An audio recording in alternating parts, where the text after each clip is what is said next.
17 नवंबर साल 2012 को मुंबई की सड़कें थम गई थी क्योंकि 30 लाख लोग तकरीबन एक व्यक्ति के अंतिम संस्कार में जुटे थे। नाम बाल केशव ठाकरे। समर्थक जिन्हें आज भी हिंदू हृदय सम्राट कहते हैं तो आलोचक सांप्रदायिक नफरत का प्रतीक मानते हैं। I am a Hindu, a mad Hindu. लेकिन एक सवाल जो आज भी गूंजता है कि क्या बाल ठाकरे वाकई में मुसलमानों से नफरत करते थे? क्या उनकी कट्टर छवि, भड़काऊ बयान एक सोची समझी पॉलिटिकल चाल थी, या उनके दिल में मुसलमानों को लेकर बैर था? क्या वो समाज के बांटने वाले नेता थे? कैसे कार्टूनिस्ट महाराष्ट्र की पॉलिटिक्स का तूफान बन गया? ये सारे सवाल बाल ठाकरे को लेकर गूंजते रहते हैं। लेकिन बाला साहेब ठाकरे एक ऐसा नाम है जो सम्मान और विवाद दोनों का पर्याय है। शिवसेना के संस्थापक, मराठी अस्मिता के प्रबल पैरोकार और हिंदुत्व के सबसे प्रमुख चेहरों में से उनकी छवि इतनी ताकतवर थी कि कहा जाता है कि उनके इशारे के बिना मुंबई में पत्ता भी नहीं हिलता था। दाऊद इब्राहिम भी उनसे डरता था। लेकिन मुसलमानों के प्रति उनके रुख ने उन्हें हमेशा सुर्खियों और आलोचनाओं के केंद्र में रखा। उनके कई बयान मुसलमानों को लेकर इतने ज्यादा विवादास्पद होते थे कि हिंदू समर्थक भी असहज हो जाते थे। लेकिन सवाल फिर वही कि क्या ये उत्तेजना थी या उनके विचारों का असली चेहरा? 23 जनवरी साल 1926 को पुणे के एक मध्यम वर्गीय मराठी परिवार में जन्मे बाला साहेब के पिता केशव सीताराम ठाकरे एक मशहूर लेखक और सामाजिक कार्यकर्ता थे। संयुक्त महाराष्ट्र आंदोलन से जुड़े थे जो मराठी भाषी लोगों के लिए अलग राज्य की मांग कर रहा था। 1960 में महाराष्ट्र गठन के साथ ये मांग पूरी हो गई, लेकिन इस आंदोलन ने बाला साहेब के मन में क्षेत्रीय गर्व और अस्मिता की चिंगारी जला दी। बचपन से ही बाला साहब को ड्राइंग का बड़ा शौक था। उनके कार्टून बेहद तीखे और व्यंग्यात्मक थे जो सामाजिक अन्याय और राजनीतिक पाखंड पर कटाक्ष किया करते थे। मुंबई के द फ्री प्रेस जर्नल में बतौर कार्टूनिस्ट काम शुरू करने के बाद उनकी प्रतिभा को पहचान मिली, लेकिन जल्द ही उन्हें लगा कि कागज पर बनाए गए चित्र समाज को बदलने के लिए काफी नहीं है और उन्हें एहसास हुआ कि सिर्फ कार्टून बनाकर वो नहीं रह सकते, कुछ बड़ा करना है। 1960 में बाला साहेब ने मार्मिक नाम की एक साप्ताहिक पत्रिका की शुरुआत की। इसका मकसद था मराठी मानुष यानी मराठी व्यक्तियों के हक की बात करना। मार्मिक में मुंबई में मराठी लोगों के साथ हो रहे भेदभाव, नौकरियों में उनकी कम होती हिस्सेदारी और दक्षिण भारतीय व गुजराती समुदाय के बढ़ते प्रभाव जैसे मुद्दों को उठाते थे। पत्रिका ने मराठी जनता के दिल में जगह बनाई और बाला साहेब एक उभरते हुए नेता बन गए। लेकिन सवाल उठता है कि क्या ये केवल मराठी अस्मिता की लड़ाई थी या इसी से सांप्रदायिकता की शुरुआत भी हो गई? क्या मार्मिक ने उनके भविष्य के कट्टर रुख की नींव रख दी थी? 19 जून साल 1966 को उन्होंने शिवसेना की स्थापना की, जिसका उद्देश्य था मराठी लोगों के हितों की रक्षा करना और मुंबई में उनकी आर्थिक सांस्कृतिक स्थिति को मजबूत करना। 1960 के दशक में मुंबई भारत का आर्थिक इंजन बना था, लेकिन तेजी से बदलते सामाजिक ताने बाने ने मराठी लोगों में असुरक्षा की भावना पैदा कर दी थी। दक्षिण भारतीय और गुजराती व्यापारियों का बढ़ता प्रभाव, नौकरियों में मराठी लोगों की घटती हिस्सेदारी, इन तमाम चीजों के साथ अंडरवर्ल्ड में हाजी मस्तान जैसे मुस्लिम डॉन की मौजूदगी ने सामाजिक तनाव को बढ़ा दिया था। शिवसेना ने अपने शुरुआती दिनों में दक्षिण भारतीयों और गुजरातियों के खिलाफ आक्रामक आंदोलन भी शुरू किए थे। ओडप्पी रेस्टोरेंट और गुजराती दुकानों पर हमले भी हुए थे। 1969 में इन हिंसक आंदोलनों के चलते बाला साहेब को दंगों के लिए जेल भेजा गया, लेकिन उनकी गिरफ्तारी ने उनके समर्थकों में जोश भरा और शिवसेना का प्रभाव बढ़ता रहा। मराठी मानुष को लेकर उनका हक दिलाने के लिए मैं जेल जाऊंगा कहना मराठियों में जोश भरता जा रहा था। इस आंदोलन ने बाला साहेब की छवि को लार्जर देन लाइफ बना दिया था। उस समय मुंबई में हाजी मस्तान, करीम लाला और दाऊद इब्राहिम जैसे अंडरवर्ल्ड डॉन का दबदबा था, लेकिन लोग अपनी समस्याओं के लिए पुलिस और सरकार के पास नहीं बल्कि बाला साहेब के पास जाने लगे थे। एक व्यापारी ने कहा था, बाला साहेब के एक फोन से मस्तान की धमकी बंद हो गई। क्या यह उनकी लोकप्रियता थी, उनकी रणनीति का हिस्सा थी? क्या यही वो दौर था जब उनकी छवि में मुस्लिम विरोधी रंग चढ़ना शुरू हुआ था? शिवसेना की शुरुआत में मुस्लिम समुदाय मुख्य निशाना नहीं था, लेकिन मराठी अस्मिता की लड़ाई बाद में हिंदुत्व और सांप्रदायिकता की ओर बढ़ रही थी। अब सवाल है कि मुसलमानों के प्रति नफरत कब शुरू हुई? क्या बाल ठाकरे शुरू से ही मुसलमानों के खिलाफ थे या बाद के दिनों की देन थी? जवाब आपको अपने बताने की कोशिश की कि शुरुआती लड़ाई मराठी अस्मिता को लेकर थी, लेकिन बाद में जब भारत में सांप्रदायिक दंगे होने लगे, तनाव बढ़ने लगा, कश्मीर में आतंकवाद चरम पर चला गया, कश्मीरी पंडितों के नरसंहार ने हिंदू समुदाय में गुस्सा और भय पैदा किया, राम जन्मभूमि आंदोलन में हिंदुओं को एकजुट करने का माहौल बनाया गया, विश्व हिंदू परिषद व भाजपा का प्रभाव बढ़ रहा था, बांग्लादेशी घुसपैठ हिंदुस्तान में बढ़ रहे थे, सांप्रदायिक ध्रुवीकरण को तेज कर रहे थे, तब बाला साहेब मराठी मानुष से हिंदू हृदय सम्राट की तरह बदलते हैं। बाला साहेब ने इस बदलते परिदृश्य को भांप लिया था और शिवसेना को हिंदुत्व के बड़े मंच से जोड़ दिया था। उनके भाषणों में अब हिंदू धर्म की रक्षा, कश्मीरी पंडितों की दुर्दशा, मुसलमानों का कथित देश विरोधी गतिविधियों का जिक्र होने लगा था और यह खुलकर उन्होंने कहना शुरू किया कि बांग्लादेशी मुसलमानों को भारत से निकाल देना चाहिए, अगर उन्हें पाकिस्तान जाना है तो चले जाएं। 1993 में जब अमरनाथ यात्रा पर आतंकवादियों ने धमकी दी, तब बाला साहेब थे जिन्होंने कहा था कि अगर एक भी हिंदू यात्री पर हमला हुआ तो एक भी मुसलमान हज पर नहीं जा पाएगा। इस बयान के बाद यात्रा सुरक्षित रही और उनकी छवि एक हिंदू नेता की बन गई। 1992-93 का दौर बाला साहब के लिए विवादास्पद रहा। 6 दिसंबर 1992 को अयोध्या में बाबरी मस्जिद ढहाई गई। बाला साहब ने इसका खुलकर समर्थन किया और सामना अखबार में लिखा, हाँ, मेरे शिव सैनिकों ने बाबरी गिराई और मुझे इस बात पर गर्व है। इस बयान ने उन्हें हिंदू समुदाय में नायक बना दिया, लेकिन मुस्लिम समुदाय में गुस्सा भड़क गया था। जमीयत उलेमा हिंद जैसे मुस्लिम संगठनों ने उनके खिलाफ जबरदस्त प्रदर्शन किया, लेकिन शिवसेना की ताकत के सामने वो कमजोर रहे। इसके बाद 1993 में मुंबई में सिलसिलेवार बम धमाकों ने माहौल को खराब कर दिया था। 12 मार्च 1993 को हुए इन धमाकों में 257 लोग मारे गए थे। इसके पीछे अंडरवर्ल्ड डॉन दाऊद इब्राहिम का हाथ माना गया।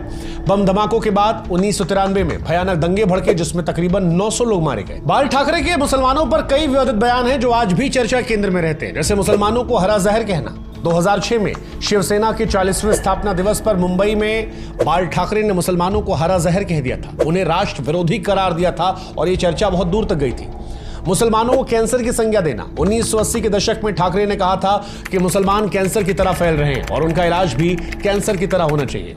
मुस्लिम आतंकवाद के खिलाफ हिंदुओं को हथियार उठाने का आह्वान भी बाल ठाकरे ने किया था। 2008 में ठाकरे ने कहा था कि देश में मुस्लिम आतंकवाद तेजी से बढ़ रहा है और इससे निपटने के लिए हिंदुओं को भी हथियार उठाने पड़ेंगे। बाबरी मस्जिद की जिम्मेदारी लेना। 1992 में बाबरी मस्जिद विध्वंस के बाद बाल ठाकरे ने कहा था कि शिव सैनिकों ने जो किया वो सही किया। हालांकि कुछ मौके आए जहां पर बाल ठाकरे ने मुसलमानों को अपना हिस्सा माना, लेकिन बाद में नजरिया बदला। जैसे 1998 में बाल ठाकरे ने कहा था कि हमें मुसलमानों को भी अपना हिस्सा मानना चाहिए, उनके साथ सही व्यवहार करना चाहिए, लेकिन 2008 में मुस्लिम आतंकवाद के खिलाफ हिंदुओं को हथियार उठाने के लिए उकसाया। मुसलमानों पर हमले के लिए उकसाने का भी उन पर आरोप लगा। 1993 के मुंबई दंगों के दौरान बाल ठाकरे ने अपने अखबार में जो लेख लिखे, माना जाता है कि इन लेख ने लोगों को उकसाया। उन्होंने कहा कि अगर मेरी गिरफ्तारी हुई तो पूरा देश मेरे समर्थन में खड़ा उठेगा। सानिया मिर्जा पर उनकी टिप्पणी भी कंट्रोवर्शियल थी। सानिया मिर्जा के पाकिस्तानी क्रिकेटर शोएब मलिक से शादी करने पर ठाकरे ने कहा कि सानिया यदि भारत के लिए खेलना चाहती हैं तो उन्हें किसी भारतीय को जीवन साथी चुनना होगा। अगर सानिया शोएब से शादी करती हैं तो वो भारतीय नहीं रहेंगी। सानिया अपने खेल की वजह से नहीं बल्कि तंग कपड़ों और प्रेम प्रसंगों के चलते मशहूर है। बाल ठाकरे का एक और बयान जो हिटलर और यहूदियों से जोड़कर आया था, वो बयान जिसको आप ढूंढना शुरू करेंगे तो रिकॉर्ड में कहीं वो बयान उनके बोलते हुए नहीं मिलता, लेकिन अखबारों में कई जगह लेख लिखे हुए मिलता है। और वो बयान इतना ज्यादा विवादास्पद था कि उनके समर्थक भी असहज हो गए थे। ये बयान था कि मुसलमानों का भी वही हाल होना चाहिए जो यहूदियों का हुआ था। अब सवाल यह है कि मुसलमानों से क्या बाल ठाकरे को नफरत थी, और नफरत अगर थी तो क्या वो रणनीति थी, समय की मांग थी? यह सवाल बड़ा महत्वपूर्ण है। मंशा क्या थी? बाल ठाकरे की छवि एक मुस्लिम विरोधी नेता की थी, लेकिन यह सवाल बार बार उठता है कि उनकी असली सोच क्या थी, और इसका जवाब आसान नहीं है क्योंकि इसकी जड़ें उस दौर के समाज, राजनीति और उनके निजी अनुभवों में छिपी है। अब उस दौर की बात की जाए तो 60 और 70 के दशक में मुंबई बदल रही थी। शहर में अलग अलग राज्यों से लोग आ रहे थे, जिससे मराठी लोगों को लगने लगा कि उनकी जगह छीनी जा रही है। इसी बीच अंडरवर्ल्ड में हाजी मस्तान और दाऊद इब्राहिम जैसे डॉन निकलकर सामने आए जो मुसलमान थे। 1993 के बम धमाकों में यह धारणा और पक्का हुई कि मुस्लिम समुदाय का एक हिस्सा देश के खिलाफ काम कर रहा है, और इसी के बाद बाल ठाकरे ने कहा था कि मुंबई को दाऊद जैसे लोग तबाह कर रहे हैं। हिंदुत्व की राजनीति जो है वो भी 1980 के दशक के बाद शुरू हो गई। राम मंदिर आंदोलन में हिंदुओं में एकता की लहर पैदा हुई। भाजपा, विश्व हिंदू परिषद और तमाम दूसरी संस्थाएं राजनीतिक ताकत के तौर पर उभर रही थी। बाल ठाकरे की शिवसेना जो है वो भी यहां पर मराठी संगठन से हिंदू संगठन में तब्दील हो जाती और उनके मुस्लिम विरोधी भाषण अब पॉलिटिक्स का हिस्सा थे। 1995 में शिवसेना भाजपा गठबंधन की जीत इस रणनीति की सफलता भी थी। अब जहां तक बात है व्यक्तिगत तौर पर क्या बाल ठाकरे के साथ कुछ ऐसा हुआ था जो मुसलमानों से नफरत करने की बात दिखाए, तो जवाब है नहीं, ऐसा कुछ नजर नहीं आता है। उनके पिता हिंदू सुधारवादी थे, मराठी गर्व की बात करते थे। लेकिन दिलीप कुमार जैसे मुस्लिम दोस्तों के साथ उनके काफी अच्छे रिश्ते थे। दिलीप साहब ने एक बार कहा भी था कि बाल ठाकरे से मेरे रिश्ते अच्छे हैं, वो मेरे भाई जैसे हैं। इसके बावजूद बाल ठाकरे के मंच पर मुस्लिम विरोधी भाषण आते थे। अब सवाल यह है कि क्या पॉलिटिक्स को पर्सनल दोस्ती यारी से अलग रखा गया था? बाल ठाकरे का नेतृत्व का जो स्टाइल था वो क्लियर था, जो मन में है बोल दिया, जो कहा वो करके दिखा दिया। वो फौरन एक्शन लेने वाले नेताओं में थे। उनके समर्थकों को उनसे ये सख्ती पसंद थी। उनका ये कहना था कि अगर मुंबई में रहना है तो मेरे नियमों के हिसाब से रहना होगा। ऐसे बयान ने उनकी छवि को सख्त बना दिया। इसमें मुस्लिमों को लेकर धारणा भी एक बड़ा महत्वपूर्ण हिस्सा है। 1993 में बम धमाकों के बाद मुस्लिम समुदाय को कई लोग संदेह की नजर से देख रहे थे और बाल ठाकरे ने उस संदेह को और मजबूत किया। मुसलमानों को लेकर कहा उन्होंने कि मुसलमानों का वही हाल होना चाहिए जो नाजी जर्मनी में यहूदियों का हुआ था।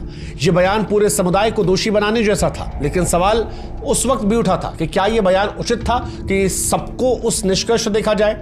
हालांकि बाल ठाकरे के मुस्लिम विरोधी रुख के पीछे कई परतें थी, सामाजिक डर, राजनीतिक गणित और उनकी सख्त नेता वाली छवि। लेकिन क्या यह दिल से था, इसका फैसला हम आप पर छोड़ देते हैं। लेकिन एक महत्वपूर्ण सवाल जो आज उठता है कि क्या उनकी विरासत आज भी बांटती है? क्योंकि 17 नवंबर 2012 को जैसे ही बाल ठाकरे के निधन की खबर फैलती है, मुंबई की सड़कों पर सन्नाटा छा जाता है। लाखों लोग अपनी रोजमर्रा की जिंदगी छोड़कर उनकी अंतिम यात्रा में शामिल होते हैं। लगभग 30 लाख लोगों की भीड़ ने यह साबित किया कि वो केवल एक नेता नहीं थे, एक आंदोलन, एक भावना बन चुके थे। लेकिन उनकी मृत्यु के वर्षों बाद भी यह सवाल आज भी है कि क्या उनकी विरासत समाज को जोड़ती है या तोड़ती है? अब बाल ठाकरे की विरासत दो चीजों को लेकर, एक हिंदुत्व और दूसरी मराठी अस्मिता। बाल ठाकरे ने शिवसेना की स्थापना ऐसे दौर में की जब मुंबई में मराठी आबादी को हाशिए पर धकेला गया था। मराठी माणूस को पहचान दी जो उस समय की राजनीति में एक बड़ा हस्तक्षेप था। इसके अलावा हिंदुत्व की राजनीति को केंद्र बनाया। उनका यह बयान कि मराठी माणूस और हिंदुत्व गौरव मेरी पहचान न सिर्फ नारा बना बल्कि शिवसेना की आत्मा बन गया। मराठी युवाओं में जो असंतोष था उसे गर्व में बदलने की कोशिश की। बाल ठाकरे की राजनीति ने मराठी अस्मिता को न सिर्फ राजनीतिक भाषा दी बल्कि एक सैन्य भाव भी दिया, एक सेना के तौर पर। हालांकि बाल ठाकरे की छवि मराठी गौरव के नायक के रूप में उभरी थी, लेकिन उनकी राजनीति पर सांप्रदायिकता का आरोप लगता रहा। 1992 से 3 के बीच में मुंबई में दंगे जिसमें सैकड़ों की जान गई, आज भी उनकी विरासत पर सवाल खड़े करते हैं। तमाम जांच आयोगों की रिपोर्ट में बाल ठाकरे और शिवसेना पर लगातार उंगलियां उठी। मुस्लिम समुदाय के बीच आज भी उनका नाम एक आशंका के तौर पर लिया आता है। कई लोगों के लिए बाल ठाकरे हिंदू हृदय सम्राट थे, लेकिन कई ऐसे भी हैं जिनके लिए विभाजनकारी राजनीति के प्रतीक थे। और यह विरोधाभास उनकी विरासत को एक जटिल पहलू बनाता है, एक ऐसा नेता बनाता है जिसको लेकर गर्व भी है, डर भी है। दोनों को एक साथ जिया गया और दोनों को फैलाया गया। आज जब शिवसेना का नेतृत्व उनके बेटे उद्धव ठाकरे के हाथ में है, तब पार्टी बदल गई है। अब पार्टी का रुख पहले की तुलना में कहीं अधिक संयमित, समावेशी प्रतीत होता है। महाराष्ट्र की राजनीति में भाजपा से अलग होकर कांग्रेस और एनसीपी के साथ सरकार बनाना इस बात का एक बड़ा भी है। हालांकि शिवसेना आज नई पीढ़ी की ओर बढ़ रही है, लेकिन बाल ठाकरे की छवि अभी भी गहराई से पार्टी और समाज में अंकित है। उनके द्वारा बनाए गए नारे, शैली और भाषणों की गूंज आज भी सुनाई देती है।